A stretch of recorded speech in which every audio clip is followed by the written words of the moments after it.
इस समय की बड़ी खबर है, एग्जिट पोल के रुझानों के मुताबिक कांग्रेस सबसे बड़ी पार्टी बन सकती है, लेकिन कांटे की टक्कर देखने को मिल सकती है। कर्नाटक चुनाव पे टारगेट महापोल का आंकड़ा यह कह रहा है कि कांग्रेस को सबसे ज्यादा सीटें मिल सकती हैं। कांग्रेस वोट शेयर के मामले में बाजी मारती हुई 41% वोट शेयर के साथ कांग्रेस कर्नाटक में बीजेपी से आगे।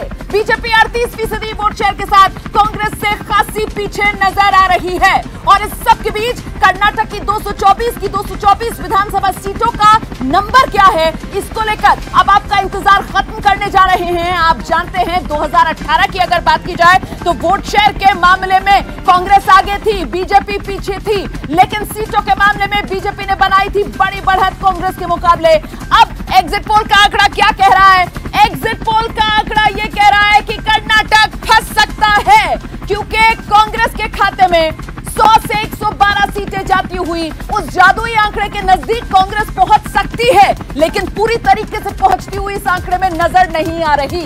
बीजेपी 83 से 95 सीटों के साथ दूसरे नंबर पर अपनी पकड़ मजबूत करती हुई नजर आ रही है। जेडीएस किंगमेकर की भूमिका के जिस सपने को सजो रहा था, क्या वही होने वाला है किंगमेकर? और साथ ही साथ क्या किंग बनने के जेडीएस के यहां पर चांसेस बढ़ते हुए नजर आ रहे हैं? कुल मिलाकर ये बड़ा आंकड़ा, जादुई आंकड़ा 113, वो कोई हासिल करता हुआ नजर नहीं आ रहा। कांग्रेस सबसे बड़े दल के तौर पर 113 के जादुई आंकड़े से जरा से फासले पर नजर आ रही है। मैं आपको फिर विश्वास से कह रही हूं, हमारा अपना अंदर का जो आंकलन और सर्वे है, काफी हद तक मैं इस बात पे आज भी भरोसा कर रही हूं कि कांग्रेस पूर्ण बहुमत की अपनी सरकार बनाने जा रही है। मैं आपसे सहमत हूं, बहुत चीजें चुनाव में होती हैं, कहीं पर हम लोग प्लस चले जाते हैं, फिर माइनस जाते हैं, लेकिन ओवरऑल आप देखेंगे हमारा जो एजेंडा था, हमने तय कर लिया था कि हम राष्ट्रीय अंतर्राष्ट्रीय मुद्दों पर प्रधानमंत्री जी आपको घेरने की कोशिश करेंगे। सांप्रदायिकता के मुद्दे लाए जाएंगे कि गुजरात में कर्नाटक में कांग्रेस की सरकार आएगी तो दंगे हो जाएंगे। रिजर्वेशन का इशू, बाटला पीएफआई का इशू, उसके बाद आपका यूनिफॉर्म कॉमन सिविल कोड की बात हो, सीएनआरसी की बात हो, बहुत सारे बजरंग बली तक का पूरा। लेकिन हमें यह कहा गया, जिसपे हम अडिग रहे, कि हम 40% कमीशन खोर बोमई भ्रष्ट सरकार पर अटैक अपना लगातार रखेंगे। हम अपनी 5 गारंटी पे ही रहेंगे। भाजपा हमें रेल करने की कोशिश करेगी, हमें नहीं होना है, और हमने वही किया। और हमारा जब इलेक्शन अभी अनाउंस भी नहीं हुआ था, सबसे पहली लिस्ट का हमारा जारी हो जाना, विवादित लिस्ट का जारी हो जाना और हमारे कैंपेन में आगे उतर जाना, ये हमारे प्लस पॉइंट रहे। और कांग्रेस को यहां पर बम्पर फायदा। और अब ये सीटें आप देखिए विधानसभा की कर्नाटक की कैसी दिखती हैं। 80 से 90 पर जाकर सिमटता दिखाई दे रहा है हमको कांग्रेस। बीजेपी का आंकड़ा ये पिछली बार की तुलना में 19 सीटें कम है, 104 सीटों पर थी भारतीय जनता पार्टी। ये आंकड़ा जो है 80 से 90 पर जाकर सिमटता हुआ जो है हमें दिखाई दे रहा है। कांग्रेस पार्टी 1 से 10 से 120, 35 सीटें ज्यादा पिछली बार से अपने दम पर सरकार बनाने के बेहद करीब। अगर आप इसका मिनिमम भी ले लें, मिनिमम फिगर 113 पर सरकार बनती है, 110 मिनिमम हमारे एग्जिट पोल में कांग्रेस पार्टी जीत सकती है, यानी अपने दम पर सरकार बना सकती है कांग्रेस पार्टी। ये इस वक्त की सबसे बड़ी खबर है इस एग्जिट पोल की। फुल मेजॉरिटी भी कांग्रेस पार्टी को मिल सकती है, 110 से 120 सीटें कांग्रेस को मिल सकती हैं।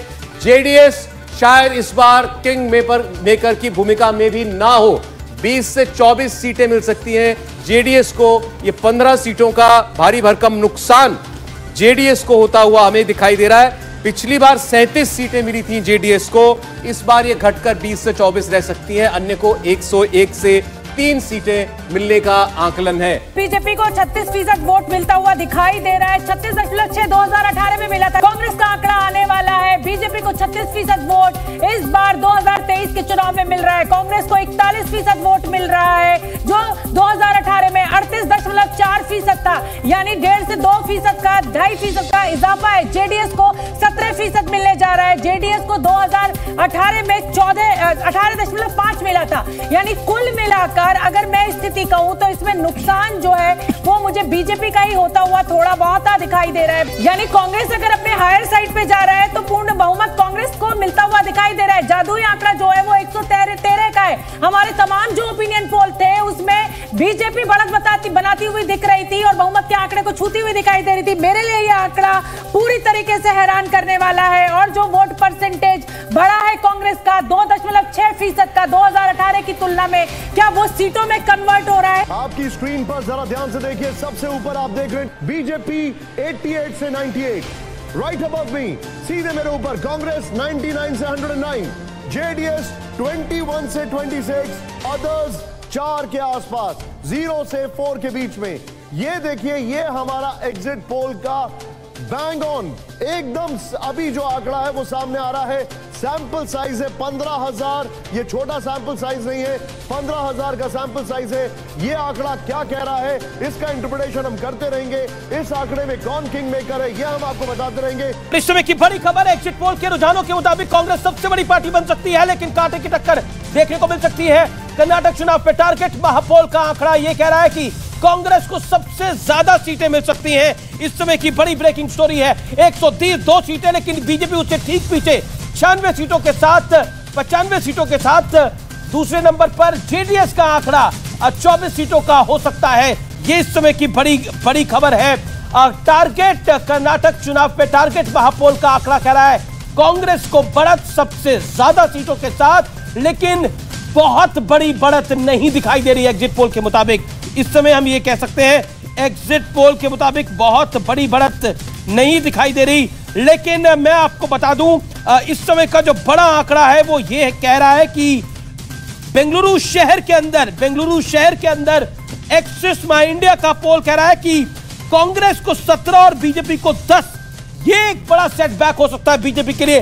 बेंगलुरु सिटी के अंदर बीजेपी अगर लूज कर रही है सीटें तो ये बड़ी दिक्कत की बड़ी बात हो सकती है। लेकिन करावल क्षेत्र, इसी के साथ करावल क्षेत्र के अंदर बीजेपी को अंदर यानी जो तटीय इलाका होता है वहां पर बहुत बड़ी बढ़त, अब तक की सबसे बड़ी जीत बीजेपी को मिल सकती है। बीजेपी 16, कांग्रेस 3 के साथ सिमट सकती है। यानी बीजेपी रूरल इलाकों में गेम कर रही है। ऐसा लग रहा है बीजेपी का जो गेन आ रहा है बड़ा, वो रूरल इलाके से आ रहा है क्या, ये देखने वाली बात होगी। क्योंकि शहर की सीटों में बीजेपी पिछड़ रही है, लेकिन रूरल इलाके की सीटें में बीजेपी आगे बढ़ सकती है। जो आंकड़ा अभी तक कह रहा है, ये जो समीकरण है ये अपने आप में बहुत ज्यादा इंटरेस्टिंग है।